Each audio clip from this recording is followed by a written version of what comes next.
Hey, welcome everyone. Welcome again to Thinking Utopia. If you are new here, my name is Diego. I'm a psychology student who is reflecting on diverse topics about tech or social interactions and basically what we're living today. And today I would like to talk about online education.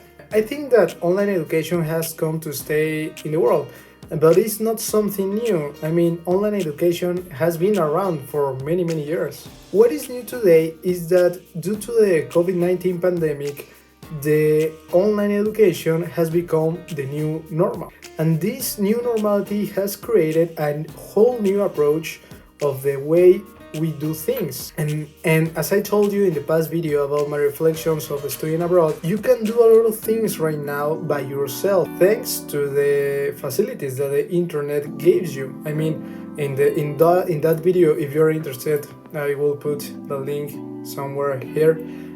If you're interested of what it's like to study abroad in the Netherlands, there is a video where I give you my reflections. But yeah, thanks to the internet, you can do a lot of things by yourself, and even the experience of studying in another country is really, really nice. And for some years, we have had some universities and institutions switching to online education. One amazing example of that is edX, which is a platform where you can take courses of a lot of universities. You can take courses of some of the most renowned universities such as Harvard, MIT, Columbia, etc. You can take courses there of a lot of universities around the globe. And I have to tell you that no one is paying me to say these things. This is not a sponsored video, not anything. The channel is still really, really small. So I'm telling you this because I think that edX is a good glimpse of what the future might look like. But it's not only edX. I mean, edX is a very formal platform. They give you a diploma, you can talk with your colleagues, and it's a really formal platform to study online. Some courses are free and others you have to pay for others. But edX or that platform is not the only platform. There are a lot of platforms, and also right now we right now have more alternatives to learn things, such as listening to podcasts, listening to audiobooks, watching YouTube videos, and a lot more platforms. And also I have to tell you that this is not a attack of the current system of education that we have. I mean, obviously every system can be improved, and the education is not the exception. But currently in the world is this hype for doing everything online because, well, we are locked up, we are in our houses due to a pandemic, and we are in front of a computer all day, so we are changing all our activities to online. And I have to tell you this, that I'm not nor in favor or against the online education or the presential education. I think that both systems have their benefits. I don't know how it went for you, but in my case, I have to move almost all my activities online. So by the end of this semester, I will be able to tell that I spent a full time doing projects and studying online. In fact, this YouTube channel is an example of that. It's an example of all the effort I'm putting into online things. By the way, remember to subscribe to the channel and to give your like. In that way, you are helping this channel and community to grow. And I have to tell you that the creation of this channel will help me to speak more fluent English. Yeah, it's a win-win. And also, studying or working online has its benefits. For example, you can avoid the commuting hours, the traffic, the time you spend getting ready for work or to school. I mean, you can save a lot of time. But at the same time, I think that those automatic habits that we used to have, like getting ready for school or for work, be on the traffic, on the train, all those things create for us a mental schedule of the amount of time that we need to put in some things. And right now, with everything online, I have experienced this, that if we used to have a really organized schedule because we were doing things in different places, right now we are doing the same things in the same place, and it's really difficult. And speaking about the issues, one of the issues of having our study time or work time and our leisure time in front of a computer is creating a lot of unhealthy situations. We are actually hurting our backs a lot. I don't know if you have experienced that. And also our eyes and a lot of things. That's why it's important to do exercise. Do exercise, don't forget it. And right now, because we are in one space doing a lot of things, and maybe the habits that we have in the past right now disappear. And the good thing about is to stick to an habit is that when you stick to an habit, you know exactly, or maybe not exactly, but you know the amount of time you need to put in every certain things. And right now, when you are in front of the computer, sometimes you can experience that the day runs really fast, or that the day is being really slow and boring. But it will depend on your experience. And also, when we are working or doing everything on our computers, we somehow in the middle of our work time or study time, we find ourselves watching Netflix, watching YouTube, watching Thinking Utopia, and watching a lot of things. And yeah, maybe that's an issue if you can control that. I think that right now the people has become more conscious about the importance of have a space to work or to study, or even to have an ergonomic space where you can have a proper chair, a proper desktop, just a space to study or to work. And actually we are now seeing this trend even around YouTube. You can see there a lot of YouTubers showing us their amazing setups, their amazing desktops, and it's like, wow, that's an ergonomic space.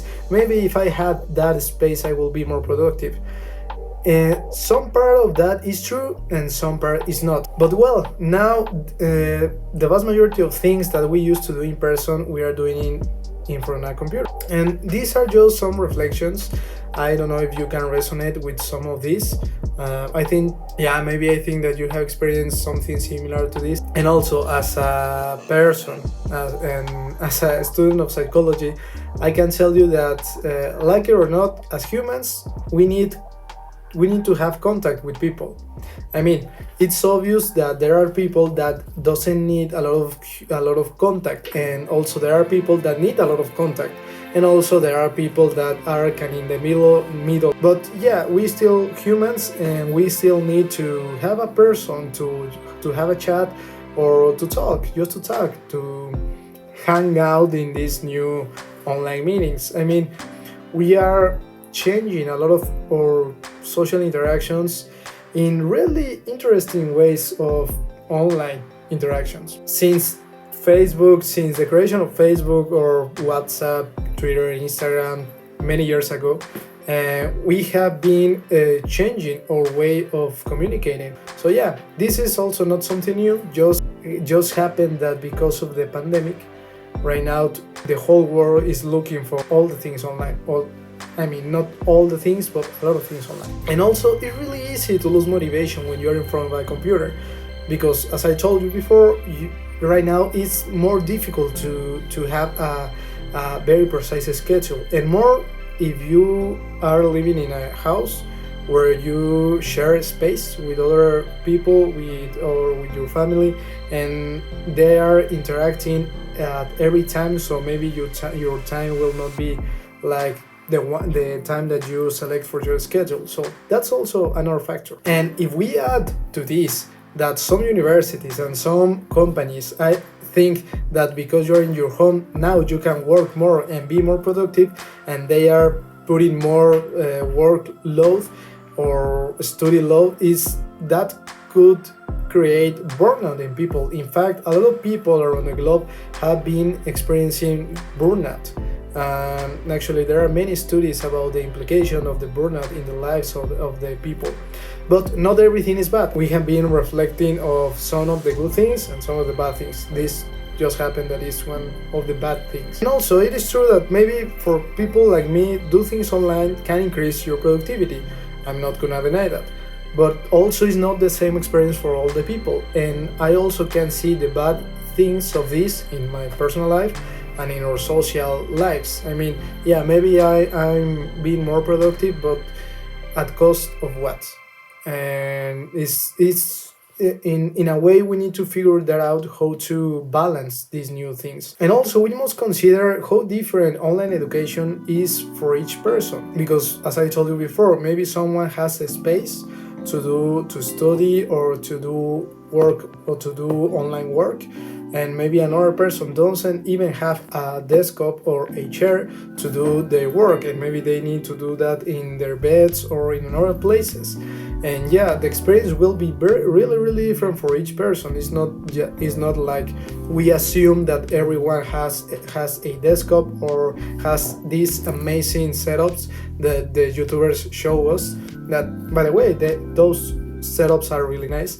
But yeah, we also need to be conscious about that, and that is one of the factors that we need to think and to be reflecting if we as a society wants to move all of our education online. First, we need to in some way guarantee that the people has a proper space in their homes to work and to study, because yeah, that could change a lot of the experience. As I told you before, maybe someone that has an incredible setup, yeah, they can be maybe more productive than a people that doesn't even have a desktop, because maybe you will have a messy place, and that could potentially affect your productivity. And yeah, and that's kind of an advantage or disadvantage. It depends where are you at.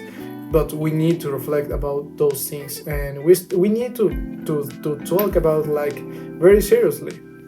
And but yeah, these are some of my reflections about online education.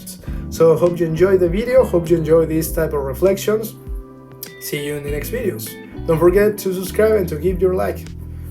Bye.